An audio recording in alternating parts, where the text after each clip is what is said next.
Thank you, Madam Speaker. I rise in strong opposition of SB 829. In my view, this bill strikes at the very heart of local control and local government, free market, and fair competition. Many of us on both sides of the aisle believe that a government that's closest to the people is best suited to govern the people, and for us to interfere is just completely unacceptable. Question of the author. Without objection. Are you familiar with Article 11, Section 5 of the state constitution? I could not quote it offhand, but if you would like to, feel free. Yeah, it guarantees that charter cities have the right. Sorry, on my own time, Madam Speaker. It guarantees the right of charter cities to have the right of home rule, managing their own municipal interest. Many charter cities have elected to ban PLAs in an effort to maximize local dollars and public works projects.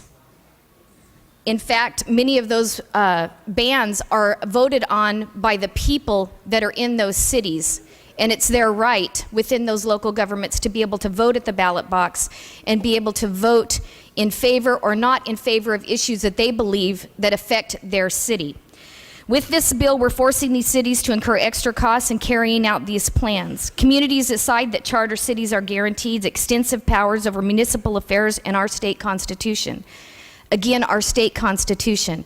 All of us in this body, when we were sworn in on December 6th, raised our right hand and swore to defend the Constitution of the United States and California. We took an oath. Some of us take that oath very seriously and do not trample on the Constitution. Some of you in the ruling party only take that oath when and only when the labor unions allow you to uphold that oath of the people. This is unacceptable. And the people and the citizens of the state of California. You cannot see into my heart, and you have no knowledge about my commitment Mr. Williams is not to uphold the Constitution of this state. It wasn't a personal privilege, but if you're taking it as a personal privilege,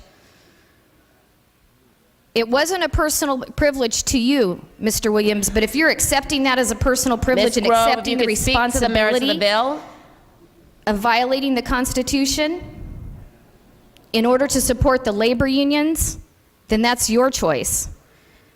But we took an oath to support the Constitution. This bill clearly defies the Constitution. Point of order, Mr. Calderon. Yes, Madam Speaker,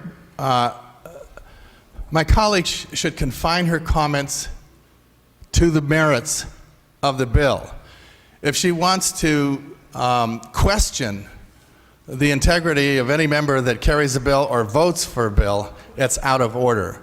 And I would request that you simply deny her the microphone if she does not follow the rules. Point well taken. You have 1 minute and 40 seconds, Ms. Grove. Thank you, Madam Speaker. Again, I thought I was speaking to the merits of the bill. The bill violates the Constitution of the state of California.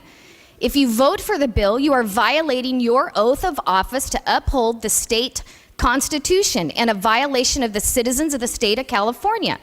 That is in the merits of the bill, because it specifically says in Article 11, Section 5, that charter cities have the ability to govern themselves, and for the state to interfere is a violation of the Constitution of the state of California.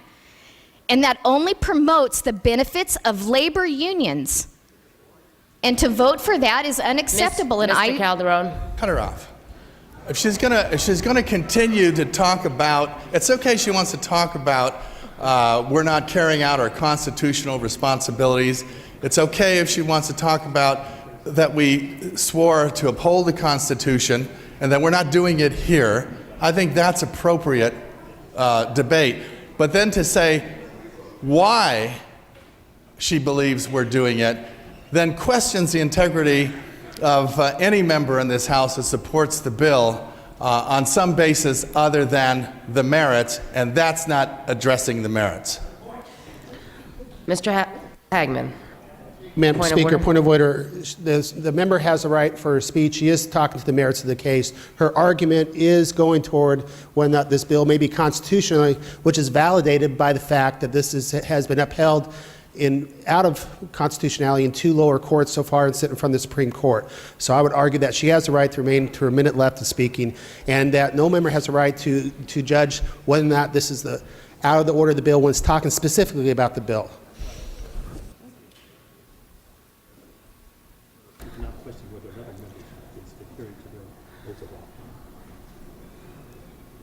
Okay, Ms. Grove, you have 55 seconds. All I can say is the truth hurts, and it's definitely evidenced here. I would urge a no vote and ask all of you to uphold the oath that you took when you swore an oath to the citizens of the state of California to support the Constitution of this state and of the United States against all enemies, foreign and domestic, including labor unions. Mr.